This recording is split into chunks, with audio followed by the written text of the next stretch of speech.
The time is 8:45 p.m. This is the Sri Lanka Broadcasting Corporation. Here is the news edited by Dilina Gunawardena and read by Tilani Pires. Steps are being taken to introduce courses on artificial intelligence to the school curriculum.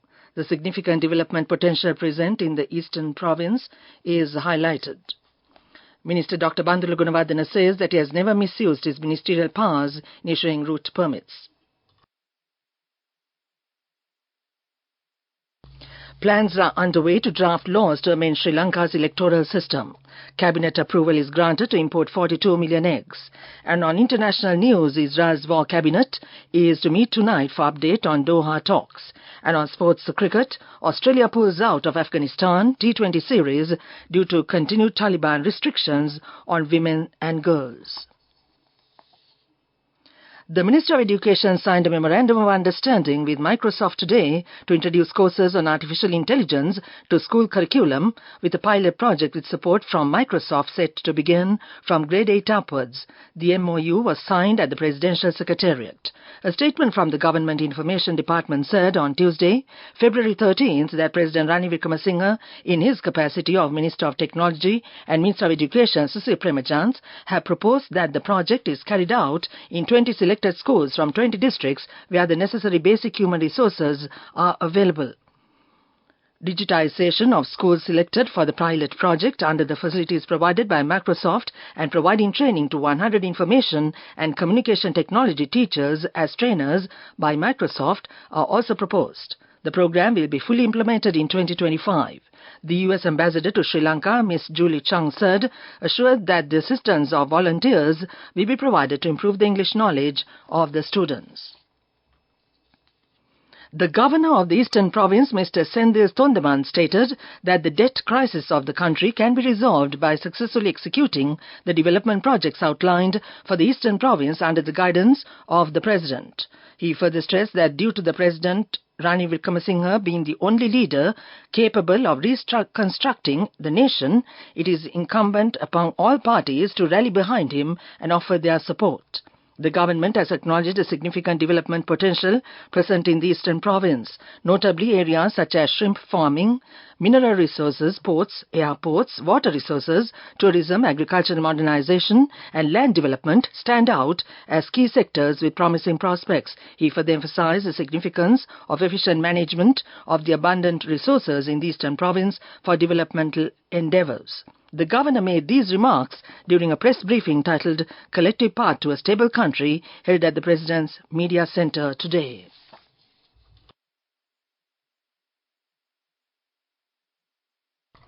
The Cabinet has approved a proposal to draft the necessary laws to amend the electoral system to elect 160 members of Parliament directly from the voters of the respective constituencies, also known as the first past the post system, and for the remaining 65 MPs to be elected according to the proportional voting system and the national or provincial level. The Government Information Department said the need to revise the current electoral system has been identified in order to meet the objectives of the Election Expenses Regulation Act No. 3 of 2023 and to achieve a fully democratic election. Accordingly, a Cabinet subcommittee was appointed to ask the views of all party leaders and other relevant parties representing the Parliament and submit a report to the Cabinet with relevant recommendations. Consequently, suggestions have been presented to the committee to elect 160 members of Parliament directly from the voters of the respective constituencies, and the remaining 65 members of Parliament will be elected at the national or provincial level according to the proportional voting system.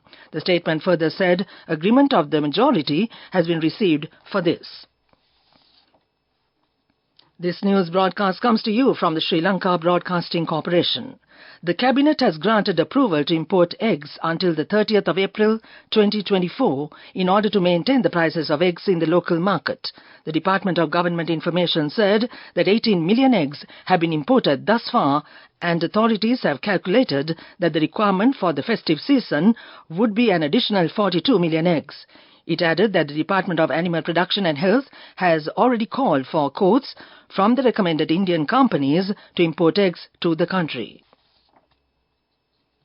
The leader of National People's Power MP Anurakumara Dissanayake has met with the Japanese ambassador to Sri Lanka, Mizukoshi Hideki at the JVP head office this morning. Taking to his X handle, the NPP leader said the focus of the meeting fell on Sri Lanka's current economic and political situations as well as the upcoming presidential election. He further said the position of the NPP regarding the intervention of the IMF was explained to the Japanese diplomatic representatives, adding that the Japanese delegation emphasized readiness to continue investing in Sri Lanka. That ends local news for now.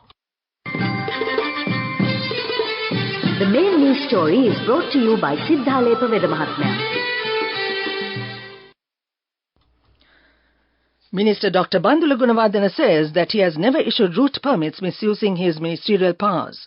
No new route license will be issued in the future unless it is essential. Plans are underway to prepare a formal timetable system for operating buses in order to provide everyone with fair opportunities. The minister further added that the prospective e-monitoring policy has been submitted to the cabinet. That was the main news story.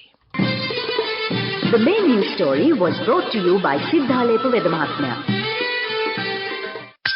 Watch Live is brought to you by CIB New Year offer. Valuable gifts and gift vouchers. 25% discount for bank cards till 10th of April. Visit CIB today. CIB revives once always. On Watch Light tonight, the health officials say a significant number of children are experiencing respiratory problems due to high levels of dust particles in the environment. Consultant pediatrician at Lady Ridgeway Hospital, Dr. Deepal Pereira advised that the elderly and pregnant mothers should also exercise caution. He emphasized it is essential to replenish both sodium and water levels in the body. Otherwise, it may result in dehydration, loss of appetite, nausea, body pains, and other symptoms that hinder productivity. That came to you in Watchlight. CIB New Year offer. Valuable gifts and gift vouchers. 25% discount for bank cards till 10th of April. Visit CIB today. CIB revives once always. Coming up, World News.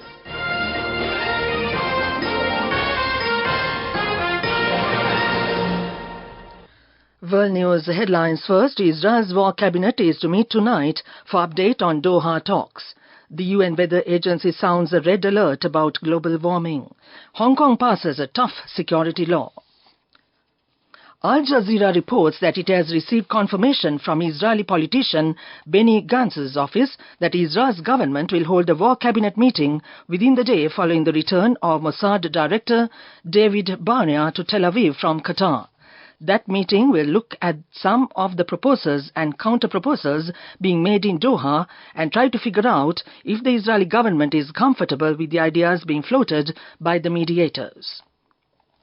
The UN Weather Agency is sounding a red alert about global warming, citing record-smashing increases last year in greenhouse gases, land and water temperatures and melting of glaciers and sea ice, and warning that the world's efforts to reverse the trend have been inadequate. The World Meteorological Organization, in a State of the Global Climate report released Tuesday, ratcheted up concerns that a much-wanted climate goal is increasingly in jeopardy, that the world can unite to limit planetary warming to no more than 1.5 degrees Celsius from pre-industrial levels.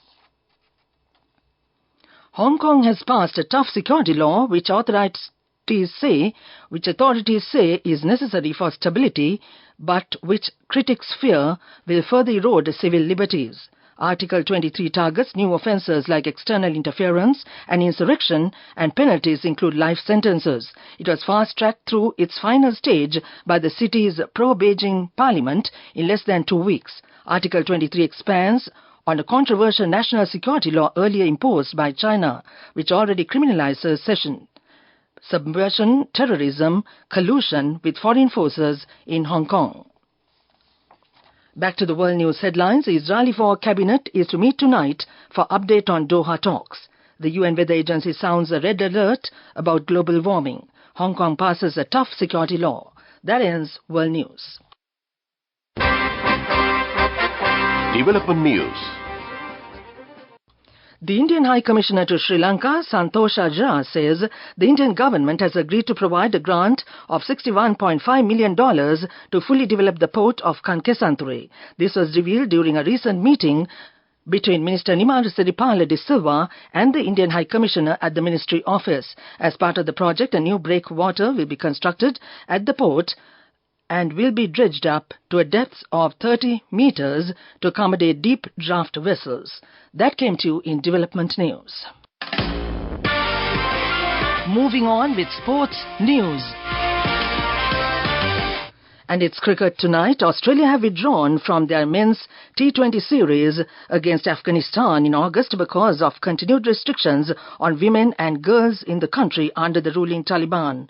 The three-match series was scheduled to take place in the United Arab Emirates. Cricket Australia said government advice is that conditions for women and girls are getting worse. It is the third time Australia has declined to play Afghanistan since the Taliban returned to power in 2021. A one-off test match in September 2021 and a three-match men's one-day series in March 2023 were also cancelled. Australia will continue to play Afghanistan in tournaments, having beaten them by 3 wickets at the T20 Cricket World Cup last November. That ends sports news. Go ekak thiyana youth eකට life එකේ change එකට නියමෙට set වෙන්න ඇස් වහගෙන දැකපු හින හැබැ කරන්න youth එකට නියමෙට set වෙන friendship එක මෙන්න. The all new NSB Ithru Mithru account, NSB IM, a plan for your dream.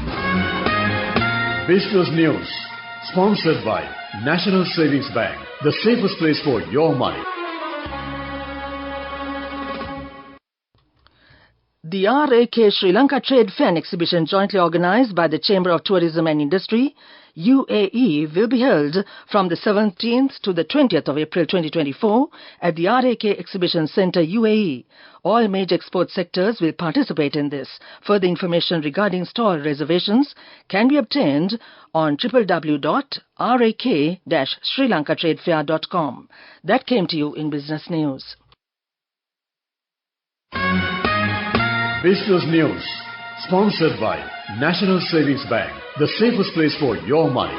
Go ekak thiyana youth එකට life එකේ change එකට නියමෙට set වෙන්න ඇස් වහගෙන දැකපු හින හැබැ කරන්න youth එකට නියමෙට set වෙන friendship එක මෙන්න. The all new NSB Ithru Mithru account, NSB IM, a plan for your dream. And on economic news, the government says it has decided to operate the Sapugaskanda oil refinery as a public enterprise disjoined from the Ceylon Petroleum Corporation. The proposal tabled by Minister of Power and Energy Kanchana Wijesekara was given the green light by the Cabinet of Ministers at its meeting convened on Monday. That ends economic news. Weather report. Showers or thunder showers may occur at a few places in the western and Sabaragamu provinces and in the Galle and Mathura districts in the evening or night. Mainly dry weather will prevail elsewhere in the island. Misty conditions can be expected at some places in the Sabaragamu and central provinces and in the Galle and Kaluthara districts during the morning hours. That was the weather report. And now to end this news broadcast, the main points once again. Steps are being taken to introduce courses on artificial intelligence to the school curriculum. The significant development potential present in the Eastern Province is highlighted. Minister Dr. Bandula Gunawardena says that he has never misused his ministerial powers in issuing route permits. Plans are underway to draft laws to amend Sri Lanka's electoral system. Cabinet approval is granted to import 42 million eggs. And on international news, Israel's war cabinet is to meet tonight for update on Doha talks. And on sports cricket, Australia pulls out of Afghanistan T20 series due to continued Taliban restrictions on women and girls. That ends this news broadcast. And now it's back to Chandima Virakon as always on a Tuesday night.